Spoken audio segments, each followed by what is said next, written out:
Nongna fudit phuba makai kanna tare. Ahingi matamni. Mama mapa oiriba anido ahing nongyai aduda ningai sangdanare. Amana haibawa amana tadri. Angam tanare. Juriba nong adunaga kanbane. Manak nakna famduna sanariba wari adu phauba mayek sengdre. Chaurel sauna. Phana phatrabasu ichani. Nupi hatokpa yaba nate. Nangbu minungsi phaudabro. Nang nupi natabro. Kamdongna aigi icha sibo aini yummasidagi chatkro hairugadoribano. Nangbu wakhalado mukta khalu kaidobage.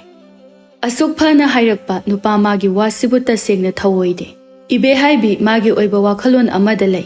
Kuidri ngarang nahanta ngairi atombi oiduna layrakpane. Tasengna nupa asi mahak na ngammi. Aduna asumna mamit adu phaina sauna yengduna hairaklammi. Karino da nupa nangbo. Aiga kari hainaraga ayumasida lakibage. Ha. Nangbu aina haibada yani haibadaine.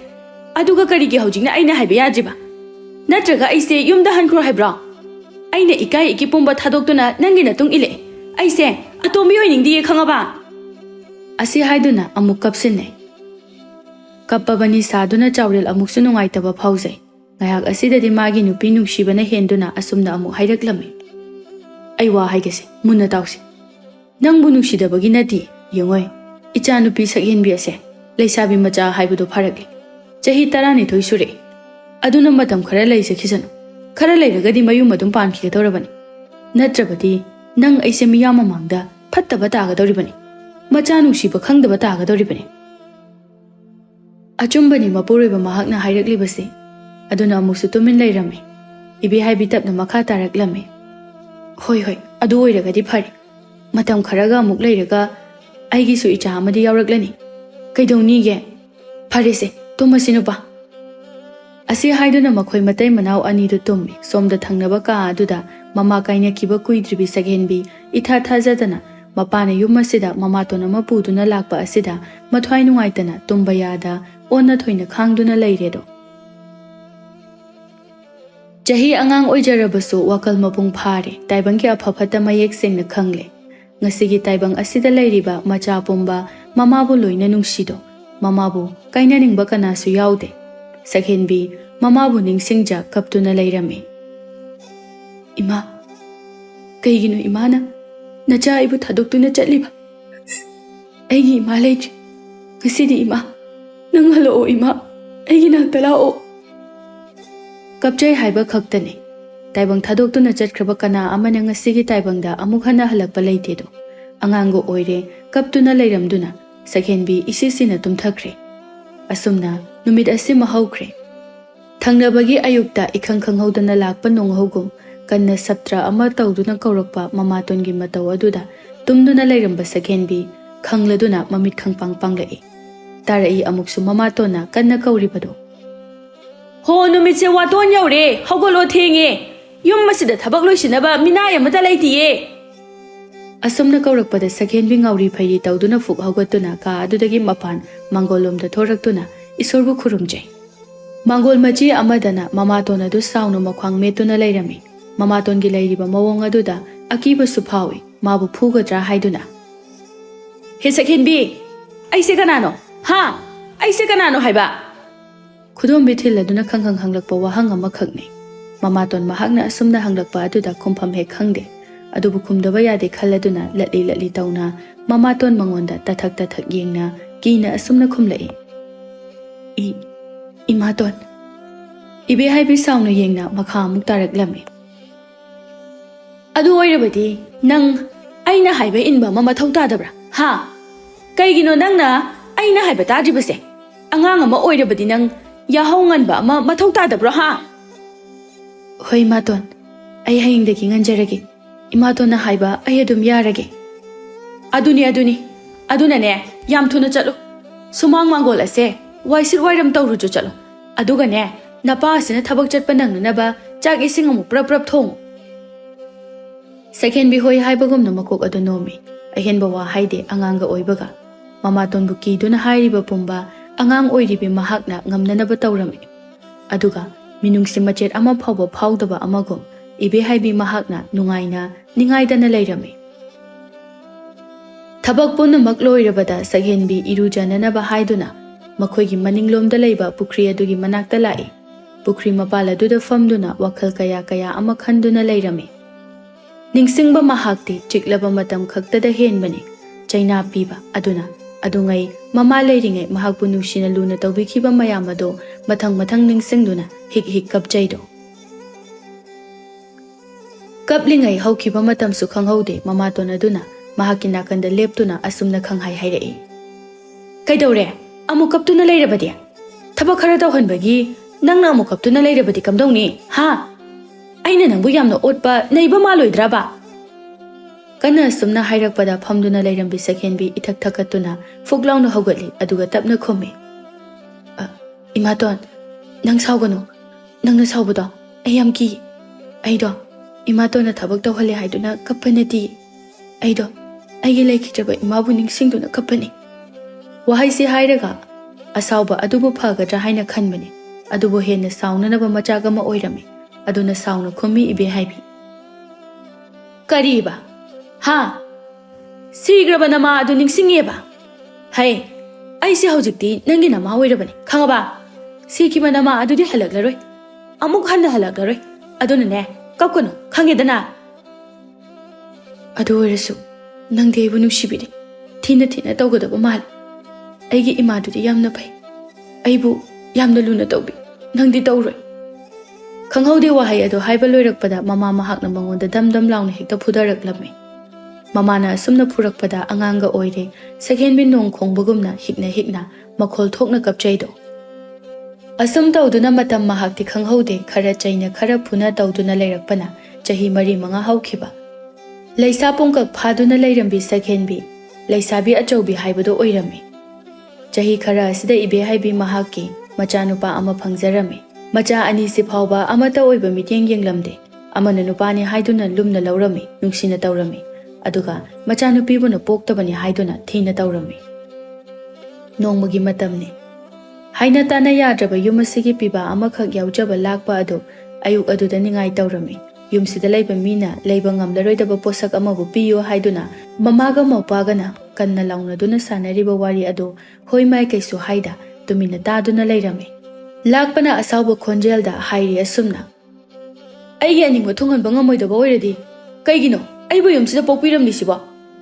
ꯃꯤꯒꯤ ꯃꯆꯥꯅ ꯍꯥꯏꯕ ꯄꯨꯝꯕ ꯂꯣꯏꯅ ꯄꯤꯔꯝꯃꯤ, ꯑꯅꯤꯡꯕ ꯈꯨꯗꯤꯡ ꯂꯣꯏꯅ ꯊꯨꯡꯍꯜꯂꯤ꯫ ꯑꯩꯅ ꯁꯤꯈꯤꯕꯗꯣ ꯅꯠꯇ꯭ꯔꯣ ꯌꯨꯝ ꯑꯁꯤ ꯊꯥꯗꯣꯛꯇꯨꯅ ꯆꯠꯈꯤꯕꯁꯤꯔꯣ ꯏꯃꯥ ꯅꯪꯅ ꯄꯥꯝꯃꯤꯁꯦ? ꯑꯁꯨꯛ ꯇꯥꯕ ꯌꯥꯗꯕ ꯋꯥꯍꯩ ꯍꯥꯏꯔꯤꯕ ꯑꯁꯤ ꯐꯥꯎꯕꯗ ꯈꯨꯄꯥꯛꯅ ꯁꯦꯠ ꯐꯥꯎꯕ ꯃꯆꯥꯗ ꯊꯥꯗꯦ ꯇꯨꯃꯤꯟ ꯌꯦꯡꯗꯨꯅ ꯂꯩꯔꯝꯃꯤ꯫ ꯑꯗꯨꯕꯨ ꯁꯥꯎꯔꯤꯕ ꯃꯆꯥꯕꯨ ꯊꯦꯝꯖꯤꯟꯕ ꯑꯣꯏꯅ ꯑꯁꯨꯝꯅ ꯋꯥꯍꯩ ꯈꯔꯁꯨ ꯍꯥꯏꯔꯝꯃꯤ꯫ ꯀꯩꯒꯤꯅꯣ ꯏꯆꯥꯅ ꯑꯗꯨꯝꯅ ꯍꯥꯏꯔꯤꯗꯨꯕꯣ? ꯏꯃꯥꯒꯤꯗꯤ ꯏꯆꯥ ꯈꯛꯇꯅꯤ, ꯏꯆꯥꯅ ꯄꯨꯝꯅꯃꯛꯅꯤ꯫ ꯃꯇꯝ ꯈꯔ ꯂꯩꯔꯒ ꯏꯃꯥꯅ ꯁꯣꯏꯗꯅ ꯏꯆꯥꯒꯤ ꯑꯅꯤꯡꯕ ꯑꯗꯨꯕꯨ ꯊꯨꯡꯅꯅꯕ ꯍꯣꯠꯅꯈꯤ꯫ ꯃꯇꯝ ꯈꯔꯗꯤꯅꯦ ꯋꯥꯔꯕꯁꯨ ꯋꯥꯅ ꯂꯩꯌꯨ꯫ ꯏꯆꯥꯒꯤ ꯑꯄꯥꯝꯕꯗꯣ ꯏꯃꯥ ꯈꯪꯉꯤꯅꯦꯍꯦ꯫ ꯈꯪꯉꯗꯤ ꯏꯃꯥ, ꯑꯩꯅ ꯀꯥ ꯍꯦꯟꯅ ꯁꯥꯎꯗ꯭ꯔꯤꯉꯩꯁꯤꯗ ꯑꯩꯒꯤ ꯑꯅꯤꯡꯕ ꯑꯩꯅ ꯍꯥꯏꯔꯤꯕ ꯈꯨꯗꯤꯡ ꯊꯨꯡꯍꯜꯂꯨ꯫ ꯂꯥꯛꯄ ꯃꯃꯥꯗ ꯑꯁꯤ ꯍꯥꯏꯔꯝꯗꯨꯅ ꯊꯣꯡꯒꯥꯜꯂꯣꯝꯗ ꯐꯤꯡꯅ ꯆꯠꯈꯤꯔꯝꯃꯤ꯫ ꯃꯆꯥꯅ ꯁꯥꯎꯅ ꯆꯠꯈꯤꯕ ꯑꯗꯨꯗ ꯌꯦꯡꯖꯗꯨꯅ ꯑꯁꯨꯝꯅ ꯍꯥꯏꯔꯝꯃꯤ: ꯑꯣꯟꯊꯣꯛꯅ ꯃꯉꯥꯎ ꯊꯤꯈ꯭ꯔꯦꯗ ꯑꯩꯒꯤ ꯏꯆꯥꯁꯦ꯫ ꯀꯔꯝ ꯉꯥꯡꯅꯅꯤ ꯇꯧꯔꯤꯁꯤꯗꯤ? ꯃꯤꯃꯥꯡ ꯊꯣꯛꯅ ꯈꯠꯅꯕꯁꯨ ꯇꯜꯂꯤ꯫ ꯑꯁꯤ ꯈꯟꯗꯨꯅ ꯇꯨꯃꯤꯟ ꯂꯦꯞꯇꯨꯅ ꯂꯩꯍꯧꯏ꯫ ꯑꯇꯣꯞꯄ ꯑꯍꯦꯟꯕꯗꯤ ꯍꯥꯏꯗꯦ ꯃꯍꯥꯛ꯫ ꯋꯥꯈꯜ ꯑꯗꯨ ꯅꯨꯡꯉꯥꯏꯇꯅ ꯏꯃꯨꯡꯗ ꯆꯥꯛꯈꯨꯝꯗ ꯆꯪꯂꯛꯇꯨꯅ ꯂꯩꯔꯝꯂꯤꯕ ꯐꯤꯗꯥ ꯑꯗꯨꯗ ꯒꯤꯠ ꯂꯥꯎꯅ ꯐꯝꯊꯩ꯫ ꯃꯆꯥꯅꯨꯄꯤ ꯁꯛꯍꯦꯟꯕꯤ ꯑꯗꯨꯅ ꯆꯥꯛ ꯊꯣꯡꯂꯤꯕ ꯑꯗꯨ ꯑꯃꯨꯛ ꯌꯦꯡꯉꯤ꯫ ꯃꯃꯥꯅ ꯃꯊꯥ ꯁꯥꯕ ꯑꯃꯗꯤ ꯃꯧꯄꯥ ꯅꯨꯄꯥ ꯂꯥꯛꯄꯅ ꯃꯍꯥꯛꯅ ꯃꯃꯥꯗ ꯉꯥꯡꯈꯤꯕ ꯈꯣꯟꯗꯥ ꯑꯗꯨꯗ ꯁꯛꯍꯦꯟꯕꯤ ꯃꯃꯥꯗ ꯌꯦꯡꯗꯨꯅ ꯑꯁꯨꯝꯅ ꯍꯥꯏꯔꯛꯂꯝꯃꯤ: ꯏꯃꯥ, ꯀꯩꯒꯤꯅೋ ꯂꯥꯛꯄꯅ ꯍꯥꯏꯔꯣꯏꯗꯕ ꯇꯥꯕꯗ ꯅꯨꯡꯉꯥꯏꯇꯕ ꯋꯥ ꯀꯌా ꯑꯃ ꯍꯥꯏꯔꯤꯕ? ꯑꯗꯨꯒ ꯀꯩꯒꯤꯅꯣ ꯏꯃꯥꯅ ꯋꯥ ꯃꯆꯦꯠ ꯑꯃ ꯐꯥꯎꯕ ꯍꯥꯏꯗ꯭ꯔꯤꯕ? ꯑꯉꯥꯡꯁꯦ ꯈꯔ ꯆꯩꯗ꯭ꯔꯕꯗꯤ ꯑꯩꯈꯣꯏꯒꯤ ꯏꯊꯛ ꯀꯥꯗꯨꯅ ꯆꯠꯂꯒꯦ ꯍꯥꯏꯔꯅꯤ꯫ ꯃꯆꯥꯅꯨꯄꯥ ꯄꯣꯛꯆꯕꯒ ꯈꯔ ꯂꯥꯎꯅꯗꯨꯅ ꯂꯩꯔꯨꯕꯒꯤ ꯃꯁꯥꯗꯨ ꯁꯥꯎꯅꯤꯡꯕꯅꯦ꯫ ꯑꯗꯨꯗꯒꯤ ꯅꯨꯡꯁꯤꯗꯕ ꯃꯆꯥꯅꯨꯄꯤꯅꯒ ꯑꯁꯨꯝꯅ ꯑꯃꯨꯛꯀ ꯍꯥꯏꯖꯤꯜꯂꯛꯄ ꯑꯁꯤꯗ ꯑꯁꯥꯎꯕ ꯄꯨꯝꯕ ꯁꯛꯍꯦꯟꯕꯤ ꯃꯉꯣꯟꯗ ꯂꯣꯏꯅ ꯍꯩꯊꯔꯛꯂꯦ꯫ ꯏꯕꯦꯍꯥꯏꯕꯤ ꯁꯥꯎꯅ: ꯃꯤꯒꯤ ꯊꯕꯛꯇ ꯃꯤꯒꯤ ꯋꯥ ꯉꯥꯡꯅꯕꯗ ꯍꯩꯄꯥ ꯁꯥꯗꯨꯅ ꯅꯈꯨꯠ ꯊꯤꯡꯖꯤꯜꯂꯣ ꯍꯥꯏꯕ ꯅꯠꯇꯦ ꯈꯪꯉꯦꯗꯅ? ꯏꯆꯥꯅꯨꯄꯥ ꯃꯇꯣꯝꯇꯅꯤ, ꯇꯧꯅꯤꯡꯕ ꯊꯕꯛ ꯀꯨꯁꯤ ꯇꯧꯖꯁꯅꯨ꯫ ꯃꯃꯥ ꯑꯩꯅ ꯌꯥꯔꯤ, ꯅꯪꯅ ꯃꯁꯤꯗ ꯑꯈꯪ ꯑꯍꯩ ꯁꯥꯎ ꯍꯥꯏꯕ ꯅꯠꯇꯦ꯫ ꯃꯃꯥꯒꯤ ꯂꯤꯆꯠ ꯃꯃꯥ ꯏꯕꯦꯍꯥꯏꯕꯤ ꯑꯁꯤꯕꯨ ꯀꯅꯥꯅꯣ ꯍꯥꯏꯕ ꯈꯪꯕꯅ ꯃꯍꯥꯛ ꯇꯨꯃꯤꯟꯅ ꯂꯩ꯫ ꯏꯕꯦꯍꯥꯏꯕꯤ ꯃꯆꯥꯅ ꯇꯨꯃꯤꯟꯅ ꯂꯩꯈꯤꯕꯗ ꯃꯈꯥ ꯇꯥꯅ ꯉꯥꯡꯕ ꯌꯥꯗ꯭ꯔꯦ꯫ ꯑꯗꯨꯕꯨ ꯑꯁꯨꯝꯅ ꯁꯥꯎꯅꯗꯤ ꯃꯈꯥ ꯇꯥꯔꯝꯃꯤ: ꯍꯦꯛ ꯀꯔꯤꯒꯨꯝꯕ ꯅꯪꯅ Hore na pa na yum da halak pada icha no pagi maram da pau tam laba. Nang ai bu phate haiganu khanga ba. Ase haiduna ibe haibi sauna chat khirame. Atopa amata haidana. Mama na chat krabada Sakhenbi matomta asumna solhawi. Icha mi jayam na khai. Sangsar sida mamu bomu phataba miyoy sibu leiram kigadra. Ayoi bagisu yum asida leibani. Kanagumba ama oirabadi nahan. Punna leibasu yaroi. Ima ama leikhidrabasu ima makni khanduna asuk harau harau na leibani. Adubu ima don nangna phattaba sum henjin boiraklabadi aidi yum ase thadoktuna chatkigani. Chap mane ibe haibi mahak sumagi kada asumna matomta soli. Masigi nupi macha ase ma leiriba phawbudi aise nungai phama ma khangaroi. Aina tawba thabakta yamna yengsinba haibudo oiragani. Aduna ai masigi nupi macha ase hatkiba natraga ngauhanba ma tawbana phani. Natrabadi ai tasengna nungai phama ma khangaroi. Luhong thokle haina khallo. Ai ta sel tingani. Sel gi mathakta madi hena hena nungai ba haibudo oikini. Ai khaktana icha nupa lam henba siga waduna lehogani. Pukjel pikpagi haunabi masa khaki khanduna asumna haiduna leirami. Nakala maromdana khuladugi sel yamna paiba awat apa kaisu leitaba ningthem hoigi imungdani. Sel yamna leire hairabasu awat pa amadi adumak leire. Ningthemgi machanupa hiyairel mama ibema hainu makhoi ahum khaktani. Sel paire haiduna napal tawdabana makhoigini haibada mi wate. Leiminariba leikaigi mina makhoibu yamna ikai khumne. Amadi mi amagi awaba uduna imungi laita laira kayada mateng tawbirame. Adubu ngasidi hiyairelgi mama hainu layong khangdaba laina amana naduna phamung thakta taaduna leirame. Phamung adugi nakalda hiyairel tawfong khangdana leiri mamagi makhutpu paiduna. Hainu awaba maithong aduda momon tawe. Machagi maithong aduda nokfet tawna asumna hairame. Nupa macha mante daun thokna ibungo. Ima kaisu tawroi haiwani nangbo. Aigi nakta sum aibu sangduna leirabadi kamdawni. Yumgi awat apa tawgadaba thabak mayam asina kanana tawgadawribanone nangbo. Hiyairel mamana hairakliba asi laushinba mahakta sengna ngamme. Mabu themlibani haiba mahak khangi aduna khummi mamada yengduna. Yum asigi kaisu awatba leitre. Ima thabak thawram pumnamak nacha aina haina singna loina sili kaisu ahoba leite. Maru oiribadi ima nang naba pharo. Nangna sumna leibase nacha aita sengna tawfam khangdi ima. Pharaklabasidi nupa macha nangbu karigi nabukning sontharibano ha. Adugi saru imau puraknaba tawko ima imau pami. Isugi kumhai yengningba haibado oiri. Haujik phawba nangna nama aibu nungsiribani haiduna leiribado madhu yaba natte. Nangi nungsinabi nupi ama thamuko. Hainu machada asi haiduna waraduna mamit anidu ishinduna amok hiptuna leirame. Mamagi apamba aningba adubu khangi. Aduna hiyairel wakhaladu mawong mawal kaya khalle. Karigi khandani pakhangni mahakso. Adubu mikubasigi oina mamana haraunaba haiduna asumna khumme. Imana bu pamlabadi kaigi nacha aina tawra. Kuiraroi nacha aina soidana yumsida namawama soidana puraklani ima. Thoine hena waruganu ngasidagi. Mamada wahai kharasi hairamduna hiyairel mamagi manaktagi thoraktuna magi kada laklame. Aduga chinta tawduna leirame. Wakhalna warabada kok asidagi thabak ama tawge. Afaba lawshing amata thokte haiduni. Tasengna aduna hiyairel kaisu khandre karisu thoktredo. Tanja chana mataw oiriba thoibadu makhoida laklame. Mana famduna leiriba adugi manakta changsinduna famduna mangonda onduna asumna hairame. Kaigino nangna ungduna muk leiribade. Kaidobo yauragi nangbo kaigi matha sarino hayo natawda hayone aina ngamba mateng oiradi ai tawge. Hiyairel mataw thoibada mai onsenduna asumna hairaklame. Itaw imana mamau pame haire adubu aigidi khangnaba kanasu leite. Imana nongma nongmagi masa sonbani ai tawfom khangdre. Kaino aina hojik tawdoise matawgi wada thoiba makhol thokna noi hangliba wa adugi pakhum pida mataw aduna noktuna leiba aduda hiyairel ngakchana na yengduna leirame. Hiyairel amuksu tapna asumna wa makha taraklame. Kaigino nangna aduk yamna harauna noklidi. Oiriba phibam asigi wari sanase hairaga kaino nangna tawidubo. Nangbu ngawarbo thoiba. Thoiba nokningba adubu fathaduna matawda yengna Nokna asumna hairaklammi. Karinoba nangna sariba mathado. Athokpa matha ama saduna leiramme abnida. Nupa natabagumna naral haire leitaba nate nasak haire thiba nate. Kari watana nangna nupi phangoi haiduna matha saribana haiba. Kande hore numidang ne. Leirang thiba chasi. Yumdagi mapan thoktraga nupi phangba hongnade ko. Hoi taw. Yumsida sum matha saduna leigadabagi saru tasingna chalusi. Aduna phagadaba mali. Asumna pakhang macha anido numidang wairamgi matamda chasi. Laikai koirusi haiduna ngaihak pothaduna leinarami. Matamdi khanghaude haukiba aduna numidang wairam matam oirakle. Aduna numidangda season nanaba ising amata leite haiduna Sakhenbi adu mataroi kana yauda ising sokpa mahak laklame. Isor mahakna haktuna thamkiba punsigi kumhaibu semtokninge oihaningde haiduna oidaba yaba natedo. Aduna itha thajadana pakhang leisa anido hek thengnare. Sakhenbi ase yamna phajaba midani hek ubada pakhang singna khoidaba nupi ama oirame. Mahaki hena magul haplibadi mahaki muna sanglaba samlang aduni. Asum tawduna hiyarel amadi Sakhenbi thoiba mahakna tawduna thamoi kisiki hanba haibadu oirame. Angang oiringaidagi awaba kayabu thengnaduna talaklabi mioi kaya loinaba hairabi oibana hiyarel mahakna tasengna Sakhenbi bu thamoi sengna nungsire. Yumgi yumburembi haibadu oihaningle haiduna chap yungna khalledo. Machanupi Sakhenbi sina khulasigi senjau paiba nupa macha amaga nuksinare haibagi pau tabada mamaton mahakti onthokna kalakpa pokle. Aduna phata wakhal kaya ama khalle. Icha nupana mire moiduna leiraga. Mana nungaina leiba yaba natedo.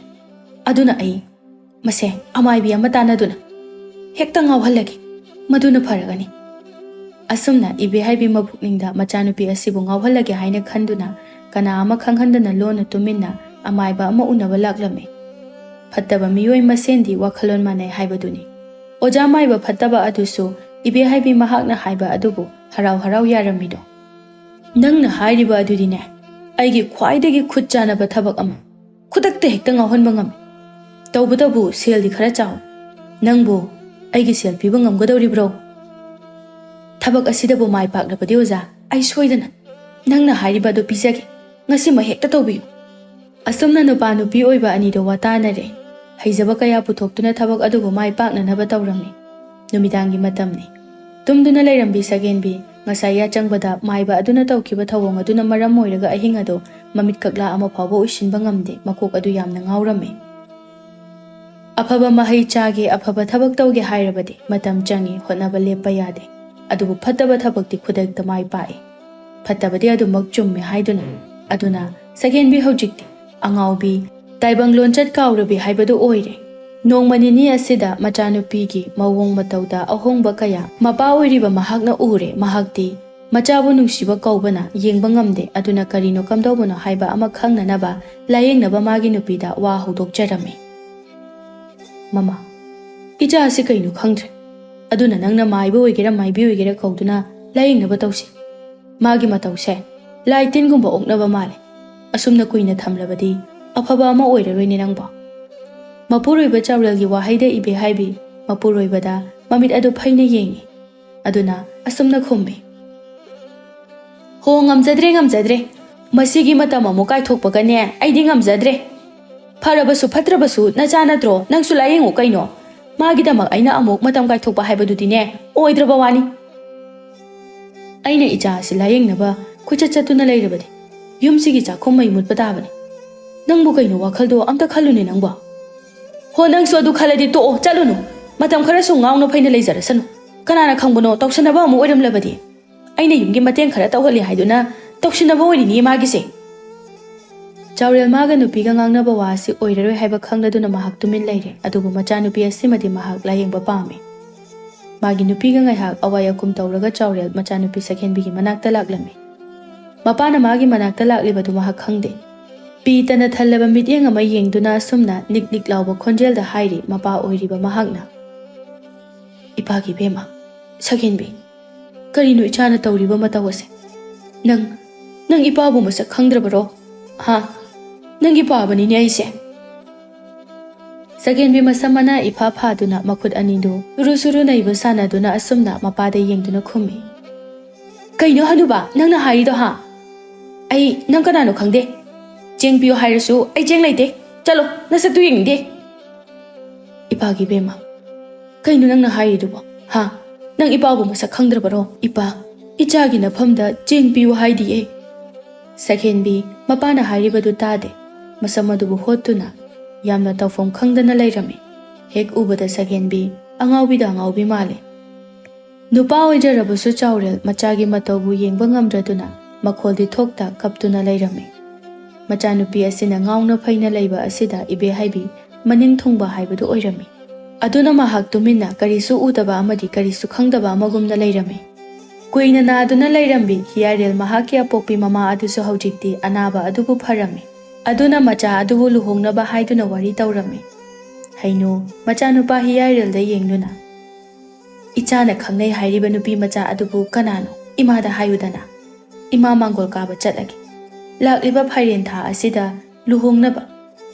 Afaba thabakti kuithaba phatte khangedana. Nupi macha adusu yamna phai haiba paw amasu imana tarido.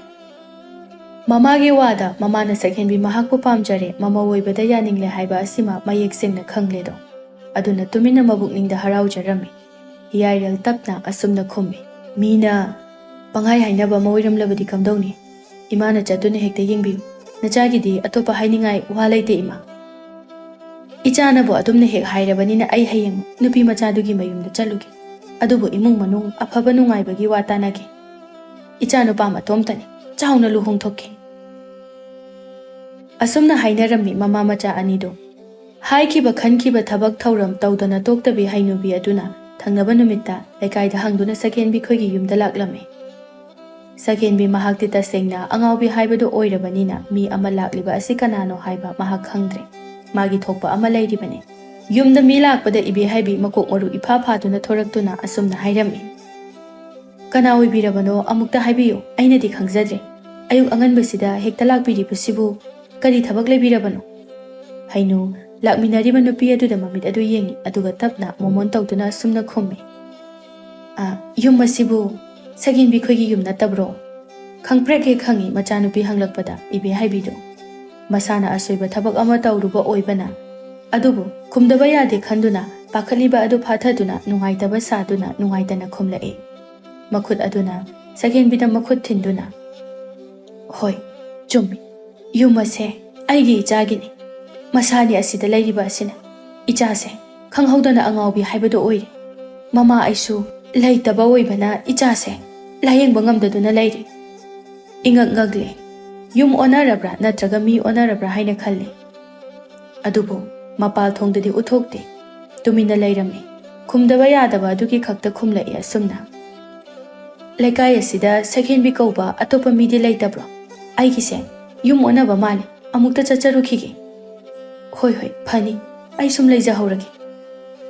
Ase hairamduna hainu yum adudagi thorakle aduga prap mayumda halaktuna machada asumna hairami.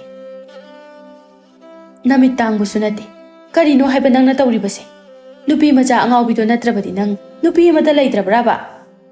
Hiyarel mamagi waduda sawbudi lairadana nokningba pokle. Mari makhong ama samnadre nokmi tawduna khumlae. Imabu ngawrbo kaino mari makhong samnadre. Aina Angaobi amaga nungsinaraga lekai mina nupi macha adubu phai haiduna kamdongna imada haiduni. Ima somta wakhalado khanduna yengbiyune. Natragana imagise yumona na changurabro. Kumpham ama khangdre tasengna hainu maramdi machana hairagliba asi so muk chummi. Aduna wa makha tadre. Hiyarel tapna makha tare. Pharima. Adudi ai maga horenam to unaraga mangol kananaba hainaragi. Natrabadi ima nang soidana nakok ado chakpa tare.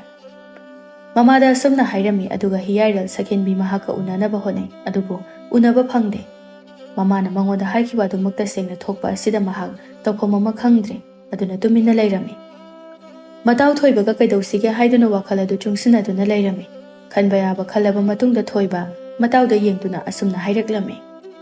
Moigi mamado apoko mama nate haibane. Numit nini humnida miyoiba amana wakhal tadana ngawba yaba nate. Mase makhoigi mama thonaduna soidana simba orini. Aduna itaw aikhoi Sakhenbi mahakpu layengbana phagani. Mataw karamna Sakhenbi mabu yumdagi puthokani adudi itaw. Adugidi nang kaisu khangano. Ai loina phananaba tawgi. Makhoigi mapada wakhal yamna tabani. Aduna ai wari wakhong pumnamak mapada saragi.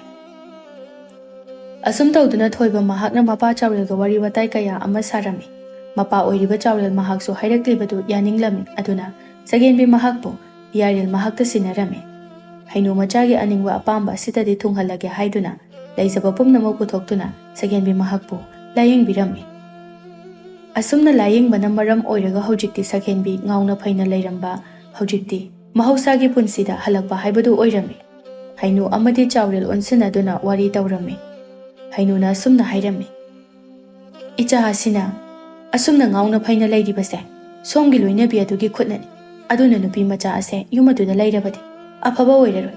Aduna imau sakna ngasidagi hauna mahak ase aikhoigi yum asida leizarasana. Magi nupina lanba oirambana Chaurel matang asida wa machet amata haiba ngamde. Hainuda yengduna asumna khummi Chaurelna. Phare ai icha asibu yum asida soidana thamage. Aduga somna phagani haiba adumak tawbiro. Mapa aina ayaba pirabani. Mapa ibungona ayaba pirabada selgi awatpa leitabana maram oiduna hainu mahakna afaba numit tha yengduna machagi luhongnaba matam leble. Numidangi matamne Chaurel ibe haibi mahakpu chaifam taba makai phurami aduga sauna sumna hairami. Ngasima nang yum asi thadokduna chakhigadabani. Nangna chatpada nachanupa asisu pukho. Nang boina asuk nungsiba. Nangbu thajarubugi mahiro. Nangna ngasi tawramliba. Apokpa nacha natrabasu nachadano khanba ngamdaba. Napamda chakro. Ibe haibi mapuroibagi makhongda tujaduna asumna hairami. Nate adumna takpiganu. Yumse thadokduna chatkro haiba madudadi haibiganu. Yum asida aigi aroiba ya hip tanjagi. Aigidi yumse nattana changjafam mafamsu amata leite. Kapsinaganu. Nangna kapa ai taningde. Chakro. Yam thuna chakro. Natrabadi nang asi aigi khuta soidana aroiba haibadu oirani. Aigi asawbagi pallasina kairaktrinaida nang yam thuna chakro harisini. Ibe haibi mapuroibagi maching khangbana yum asida kuina leithaba ngamda machanopa lakbabu puduna yum asibu thadokduna mapamda chatkirami. Aranba amotpa thabakti irai laina hekta khangi haibaduni. Maduna kaidaunungda phattaba tawge khanganu. Achumba chatpana athauba machatni haiba khangjinsi. Yarel amadi Sakhenbi hojikti mamana tawduna laikai miyam khangna chauna luhongduna kundo leirangna sakhi oiduna nungsi panthum yauja thawaiga hakchanga amata oirami. Mamau phanglabada hainu haraubana matol lomle nungaiba mahai yale. Waduna lakpa Sakhenbi akhangkanbi oirakpana hojikti awaba pumnamak kokpa haibadu oirami. Chaurel mahaksu hojikti machagi mangal phangduna nungaina leirami. Nongmadagi nini dagi humni loidam tha kaya ama hauduna hojikti mama haibadusu oigadawre Sakhenbi. Asumna isorgi thaujaldagi mamita macha ama ujaduna nungaina leiba phangle. Hainusu masugi kumhai yengduna awaba pumnamak kokjarami. Asumna hojikti harauta yamna ingna chikna leikhirami.